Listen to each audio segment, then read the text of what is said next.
మన ప్రార్థన చేయగా దేవదూతల సహాయాన్ని దేవుడు మనకిస్తాడు. దేవదూతలు ఇచ్చిందే దానికోసం.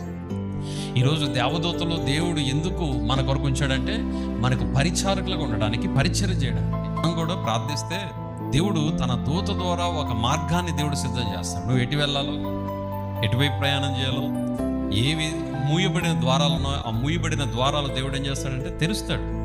మూయబడిన ద్వారాలు ఆయన తెరిచి నీకు మార్గాన్ని చూపించేవాడు.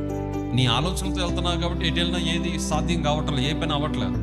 ఎక్కడికి వెళ్ళినా ఫెయిల్యూరే.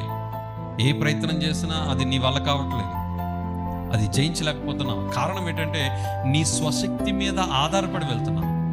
అదే దేవుని సహాయంతో వెళ్తే, దేవుని యొక్క సహాయమును పొందుకుంటే దేవుని దూతలు నీకు సహాయంగా పంపిస్తారు. అదృశ్యమైన ఆ దూతలు నీకు మార్గాన్ని చూపిస్తారు. మూయబడిన ప్రతి ద్వారాలు తెరుస్తాయి. అయితే ప్రార్థన శక్తి చాలా ప్రాముఖ్యం.